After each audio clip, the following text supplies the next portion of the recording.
رنگ تو کالا تھا لیکن سونا دل تھا بلال حبشی کا۔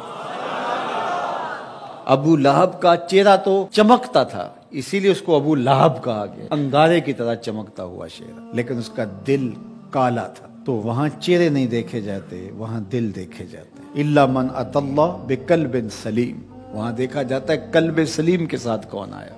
دل کی ستھرائی، دل کی عفت، دل کی پاکیزگی۔ شیشے اتے کٹا جمیا کنداں چاڑی جاندے، شیشے اتے کٹا جمیا کنداں چاڑی جاندے، جلداں نوں اے سانپ کے رکھن ورکے پھاڑی جاندے، جلداں نوں اے سانپ کے رکھ دے ورکے پھاڑی جاندے۔ تو اصل تو یہ صاف ہونا چاہیے، یہ ستھرا ہونا چاہیے۔ میرے اور آپ کے آقا و مولا حضور ختم المرتبت صلی اللہ علیہ وآلہ وسلم، ہمارے ماں باپ ان پہ قربان، کثرت کے ساتھ ایک دعا مانگتے تھے، یا مقلب القلوب ثبت قلبی علی دینک، اے دلوں کو پھیرنے والے میرے دل کو اپنے دین پہ ثابت رکھنا۔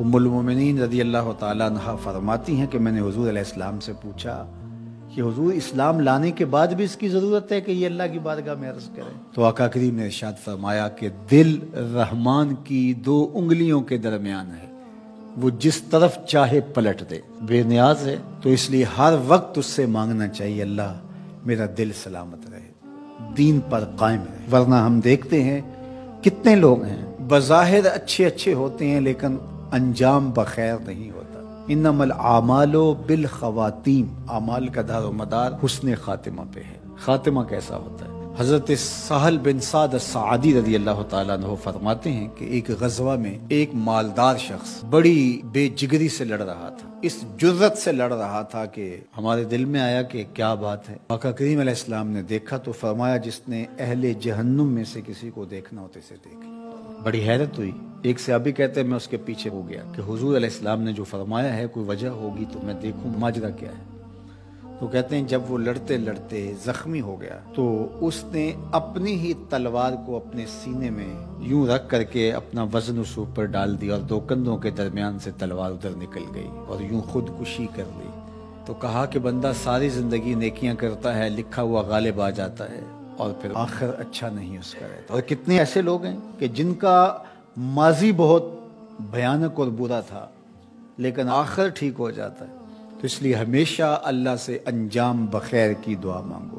یا مقلب القلوب ثبت قلبی علی دینک، اے دلوں کو پھیرنے والے ہمارے دلوں کو دین پہ ثابت رکھنا، کہیں ایسا نہ ہو کہ ہمارا انجام ٹھیک نہ ہو، انجام ہمارا ٹھیک ہونا چاہیے۔ حضرت ابی ملیکہ رضی اللہ تعالی عنہ فرماتے ہیں میں 30 اصحاب رسول سے ملاقات کی ہے، میں نے سب کو فکر مند پایا ہے انجام ٹھیک ہو جائے۔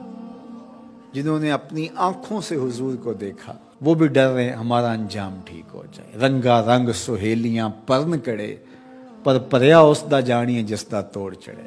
ہمیں ایک اور دعا ترغیب دی گئی قرآن مجید میں اہل ایمان کو، اور وہ کیا؟ ربنا لا تزغ قلوبنا بعد اذ ہدیتنا وہب لنا من لدنک رحمہ انک انت الوہاب۔ اے اللہ ہمارے دلوں کو سیدھا کر دینے کے بعد دوبارہ ٹیڑھا نہ کرنا۔ یہ دل سیدھے ہیں تو سیدھے ہی رہے، یہ کبھی دوبارہ ٹیڑھے نہ ہوں۔ یہ نرم ہیں تو نرم ہی رہے، کہیں پتھر نہ ہو جائیں۔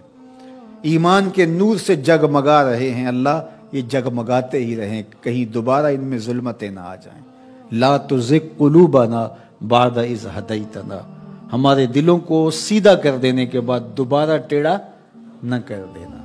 وہب لنا من لدنک رحمہ، اور ہمیں اپنی جناب سے رحمتیں عطا کر دے۔ انک انت الوہاب، تو وہاب ہے، اپنے کرم سے اپنے فضل سے ہمیں مالا مال فرما دے۔ تو میری دعا ہے اپنے لیے سب سے پہلے اور آپ سب کے لیے اور اپنے جملہ دوستوں کے لیے، پیر بھائیوں کے لیے، سب ملنے والوں کے لیے کہ اے اللہ ہم سب کو ہمیشہ ثابت قدم دین پہ رکھنا، آخری ہچکی تیرے نام پہ آئے، تیرے محبوب کی غلامی میں آئے، ہم سب کا خاتمہ ایمان پہ۔